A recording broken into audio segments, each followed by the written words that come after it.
Because if you had many of the symptoms, you wouldn't know that this is related to mast cells. You wouldn't know that they're related to EDS or fibromyalgia. So how are they going to look for it on the web? So we felt, well, if you look for my Mr. Symptoms, if you find the video, then you might actually find it helpful. And it was interesting because in half a day, we did about 5 hours of filming, and then it's a long video, it's about an hour, but it has good websites at the end that you can refer to depending on the medical problems, etc. Next, please.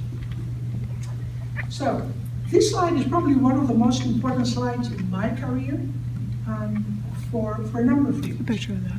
As I said earlier, many of you, as many patients with many of the diseases that I've already mentioned, go to physicians and they list about 20 different symptoms and no one believes them. So how do you get physicians to believe you? Well, you might go on average 10 years and 7 physicians and no one believes you. So at the probing of one particular patient, who sort of became a little bit of my assistant over the years, we decided to see if we can publish something in the New England Journal of Medicine. As you probably know, that's the most important medical journal in the world. Well, it took us 3 years to get this done. And it is important, first of all, because it's not about mastocytosis alone. It's mast cell mastocytosis and related disorders. And as you will see in the next slide, one slide shows the mast cell, and it shows how many different things can trigger the mast cell. It's not just the pollen, and it's not just the biscuits.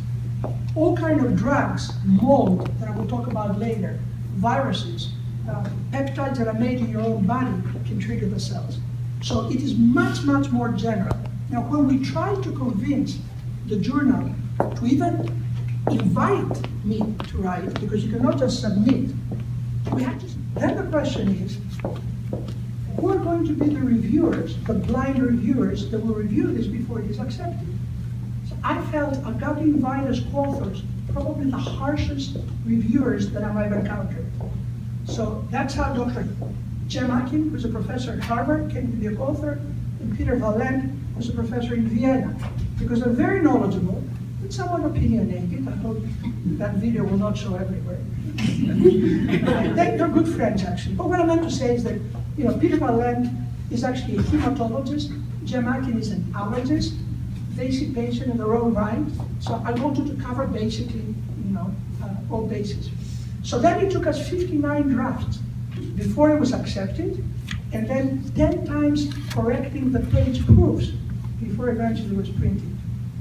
What is probably the most important is the next slide, where it took us forever to convince the reviewers. There were 4 reviewers unknown to us in the journal. For the mast cell, by being activated by bacteria, fungi, viruses, mold, allergens, drugs, peptides, cytokines, toxins, whatever, can affect every single organ of the body. That's where the patients are coming in and saying, I've got these symptoms and no one believes them. But now, I tell the patients, just take this publication or this picture and show it to your physician, show it to the emergency room, because the journal would not have published this unless they felt that there was something actually there. Now, even though the journal originally felt that this topic is so esoteric, but it was important enough to publish, what is amazing is it was published on the 9th of July. Until now, it has received actually 84,000 hits. It is more than articles or reviews on atherosclerosis or infectious diseases, which means that a lot of physicians were looking for something themselves and they could not quite put the facts together. So many times it is because you're asking, as this colleague of mine, the patient was asking, let's get something that a lot of physicians can read, that actually I got to writing this, because it just takes a lot of work. So a lot of the work that you're doing and a lot of what you're suffering can actually come to fruition, the more you actually talk to your physicians, to your colleagues, to others, because the more things that are published, the more likely the next round of physicians or patients will find it easier to find actually some relief. So how about now mastocytosis? So mastocytosis, the classic mastocytosis is a rare disease, about 1 in 10,000 or so people. I'm not going to go through the slide, basically to say that if in fact you have the true signs of mastocytosis, eventually you need a bone marrow biopsy, and that will identify subtypes. If you don't actually have positive findings, and I'll show you one of the most important positive findings, that we have to measure certain breakdown products of molecules that are released from the mast cells. So histamine is broken down to methylhistamine, prostaglandins are broken down to PGD2 and PGF2 alpha. If these are elevated in the urine, that indicates, in the absence of bone marrow positive findings, that you have mast cell activation. So the difference is that in mastocytosis, you have too many mast cells, which are also activated, while in mast cell activation, you do not have high number of mast cells, but they're activated. Okay. Now, what do we do for treatment? The treatment is pretty much the same, unless you have a specific subtype, in which case we use a drug that is also used for lymphoma. I'm not going to go into this, but so there is usefulness in doing the proper diagnosis, because in certain cases, there might be ways to address this. Next page.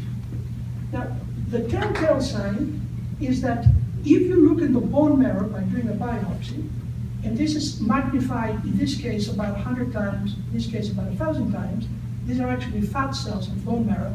You see those brown cells. So there's a collection here of about, I don't know, maybe almost 100 cells. Each one of these is a mast cell, and it's stained brown because it contains an enzyme. It's a meat tenderizer. It's called tryptase. And you can imagine if meat tenderizer is released in your muscle, what it's going to do to the muscle. But we'll get back to the muscle a little later. If you look at it at high magnification, you can stain for a molecule that is on the surface of the cell that makes the cells grow. It's called the growth factor receptor, CT, and you can see that those cells stain.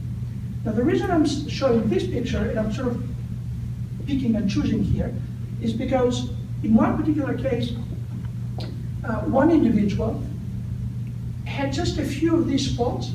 This is called cutaneous mastocytosis. So you can have a few, or you can have a lot. In this particular case, she had only a few. But suddenly, she, well, maybe not suddenly, but she underwent a very, very difficult divorce. Within 48 hours, she was covered with this. And then we biopsied these new lesions, and here you see 2 of these cells, and already releasing their content. Anything that is black is what is remaining. There usually it's like a soccer ball filled with about 500 ping pong balls, each one containing about 50 molecules, only one of which is histamine. And we only address histamine. And we will talk about the other molecules later. Next, please.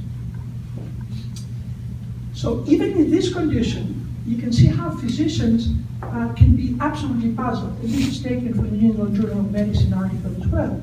Because for every organ, there's another disease that might be mimicking your symptoms. And you can imagine, even the best of physicians can be very confused. And I am very often confused. In certain cases, the treatment is not going to be any different. So if you have anxiety, we'll probably address the anxiety no matter what the anxiety is. But in other cases, there might be different problems and different ways to address it. So if you have, let's say, vasculitis, we might do a vessel muscle biopsy and find out if there's inflammation both in the blood vessels and the muscle, and that the treatment there will be, let's say, steroids, which we don't necessarily use in EDS. But some of the symptoms might be very similar because you might have muscle pain, weakness, etc. So that's why it's so important to make sure that we don't miss some other diagnosis. Next, please. So how about the mast cell? So I told you that the mast cell is like a soccer ball filled with about 500 of these things that contain all these molecules. And until recently, we were teaching that the main trigger of the mast cell is an allergen to which an antibody was made called IgE, and the IgE uniquely sits on the mast cells, nowhere else, and it's waiting there. So if you were, let's say, exposed to some allergen, you made IgE, the IgE is sitting on the mast cells, and if you're re-exposed to the antigen that breaches 2 or more of these antibodies and causes a chain of reactions we still don't understand very well, leading to what we call degranulation, or release of the content of the granules outside the cell. But this is, as it turns out, the tip of the iceberg. For years, we were missing the forest for the trees, because I was looking for the mast cells to degranulate as an index that they were involved in pathology, and they didn't. So we kept on saying they're not involved. And then we were the first to show that the mast cell can release what we call cytokines involved in inflammation without ever degranulating. And now there are ways to measure that, and that's why mast cells are involved in many other diseases. Next, please. If you were to actually take the peritoneal fluid from a rat, so you inject a little physiologic fluid, you massage the tummy, and then you withdraw the fluid, about 5% of the cells in that fluid are mast cells. So here's 2 of those. You might not be able to see them very well, but they're packed to the rim with those granules. And if you're not